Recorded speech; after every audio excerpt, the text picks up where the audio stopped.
ሕፃኗ ልጅ ሴፍ ውስጥ ተዘግቶባት ትንፋሽ እያጠራት ነው። አባቷ 4 ጊዜ የሴፉን ፓስወርድ ሲያስገባ ተሳስቶ ነበር። የዚያን ጊዜ ነበር ሚስቱ የሴፉን ፓስወርድ እንደቀየረችው የተገነዘበው።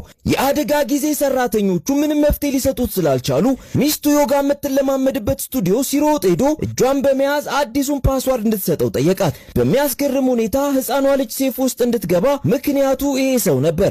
ሰውየው የሚስቱ ፍቅረኛ ሲሆን ባሏ የሰራውን በስሙ የተመዘገበ ቴክኖሎጂ ሊሰርቀው ይፈልግ ነበር። በመሆኑም በሕፃኗ ልጅ ስማርት ሰዓት ሴፍ ውስጥ እንድትገባ እናቷ እንዳዘዘቻት የድምጽ መልእክት ልኮላት ነበር። ሰውየው ይህንን በመጠቀም ከልጅቷ አባት የሥራ ፈጠራውን አስገድዶ ለመቀበል አስቦ ነበር። ከሱ እቅድ ውጪ ግን የተጨነቀው አባት ሴፉን አስጭኖ ከአደጋ ሰራተኞቹ ጋር ስቱዲዮ ድረስ ይመጣል ብሎ አላሰበም። ፍቅረኛው ስራውን ካወቀች እንዳትጠላው ስለፈራ የተለያየ ውሸት እየፈጠረ ሴፉን እንዳትከፍት ለማድረግ ሞከረ። ለሴትየዋም እነዚህ የፊልም ተዋናይ ናቸው እንጂ እውነተኛ የአደጋ ሰራተኞች አይደሉም አላት። የአደጋ ሰራተኞቹ ደግሞ እውነተኛ መሆናቸውን ለማረጋገጥ መታወቂያቸውን አውጥተው አሳዩት። ፍቅረኛዋ ግን መታወቂያውን ተቀብሎ መሬት ላይ ጣለው። መታወቂያዎቹ የውሸት ናቸው ሲል ተከራከረም። ሴትየዋም የፍቅረኛዋን ቃል አመነች። ባሏ ላይ የነበራት ትዕግስት ስላለቀ ይህንን ያክል ሴፍ ውስጥ ያለውን ገንዘብ ለመውሰድ ይህንን ያክል የተቀነባበረ ውሸት እንደማያስፈልግ ገለጸችለት። በመጨረሻም ለባሏ ሴፉን ለመክፈት ፈቃደኛ ሆነች። ሚስቱ ፓስዋርዱን እንዳስገባች ሴፉ ወዲያውኑ ራሱን መቆለፉን የሚገልጸውን አላርም አሰማ። ይህም የገባው ፓስዋርድ የተሳሳተ መሆኑን የሚያመለክት ነው። 5 የተሳሳተ ፓስዋርድ ስለገባ ሴፉ ራሱን ቆልፏል። ሚስቱ ይህንን ያደረገችው ባሏን ስላላመነችው ነው። ይህ ደግሞ አባትየው በጣም እንዲደነግጥ አደረገው። ሚስቱን እጇን ይዘው ለምን የተሳሳተ ፓስዋርድ እንዳስገባች ጠየቃት። እርሷ ግን ሆን ብላ ሳይሆን በጣም ፈርታ ስለነበር እንደተሳሳተች ነገረችው። ይህ ስህተቷ ግን የገዛ ልጇን ሊያሳጣት እንደሚችል አልገባትም። በዚህ ደቂቃ በውስጥ ያለው የኦክሲጅን መጠን 3% ደረሰ። ይህ ማለት ልጅቷ በከባድ የአየር እጥረት ውስጥ ናት ማለት ነው። አባትየው ወዲያው ስሜታዊ ሆኖ ተንበርክኮ ልጁን እንዲያድኑለት መለመን ጀመረ። ከአደጋ ሰራተኞቹ አንዱ ሁሉም ሴፍ ፓስዋርዱን ሪሴት ማድረግ እንደሚቻል አስታወሰ። አባትየው ይህንን ሲሰማ ተስፋው በድጋሚ ተመለሰ።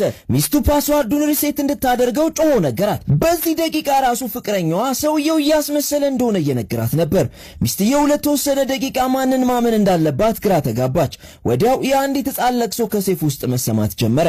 ሚስትየውም ወዲያው ደነገጠች። በእርግጥ ልጃቸው ሴፍ ውስጥ ገብታ ሊሆን እንደሚችል አሰበች። ፍቅረኛዋ ግን የሕፃን ልጅ ድምጽ ቀርቶ ሊሆን እንደሚችል ነገራት። አባትየው ብስጭቱን መቆጣጠር አልቻለም።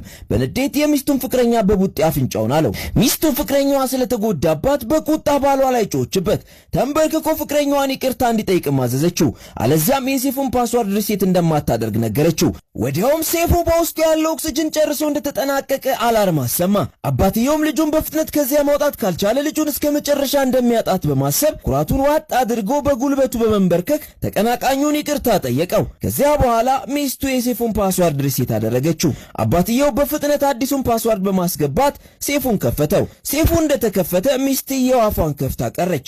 በእርግጥም ልጇ ሴፍ ውስጥ ነበረች። ስትወጣ ራሷን ስታ ነበር። አባትየው ልጁን ተሸክሞ ወደ ሆስፒታል ሮጠ።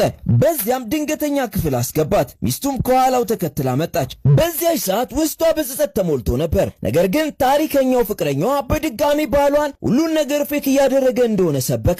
በስልኩ ፌክ ፎቶ አውጥቶ ባሏ ያመጣው እውነተኛውን ሴፍ ሳይሆን የዚህ አይነት የውሸት ሴፍ ነው በማለት ከሷ ትክክለኛውን የሴፍ ኮድ ለመውሰድ ይህንን እንዳደረገ ነገራት። ልጇ ቀድሞውንም ችግር ውስጥ እንዳልነበረችና የሁሉ ድራማ እንደሆነ ሰበካት። ቂሏ ሴት በድጋሚ ፍቅረኛውን አመነች። በባሏ ላይም ጮኸችበት። ወዲያውም ዶክተሩ ወጥቶ ልጅቷ በከባድ የኦክሲጅን እጥረት እየተሰቃየች ስለሆነ አስቸኳይ ቀዶ ጥገና እንደሚያስፈልግና ቀዶ ጥገናው በተወሰነ ደቂቃ የሚዘገይ ከሆነ ልጃቸውን ሊያጡ እንደሚችሉ ነገራቸው። ከዚያም የስምምነት ወረቀቱ ላይ እንዲፈርሙ ወረቀቱን ሰጣቸው። በሚያስደነግጥ ሁኔታ ሚስትየው ወረቀቱን ቀምታ ቀደደችው። ይሄ ሁሉ ድራማም እንደበቃት ተናገረች። እናንተ በሰውየው ቦታ ብትሆኑ ምን ታደርጋላችሁ? ቀጣዩ ፓርት እንዲለቀቅ ከፈለጋችሁ በመጀመሪያ የምድምር ምልክቷን ጠቅ በመቀጠልም ፓርት 3 ብላችሁ ጻፉ። ሁሌም ምርጥ ምርጡን ለእናንተ ቤስት ሙቪስ ሪካፕ ይመቻችሁ።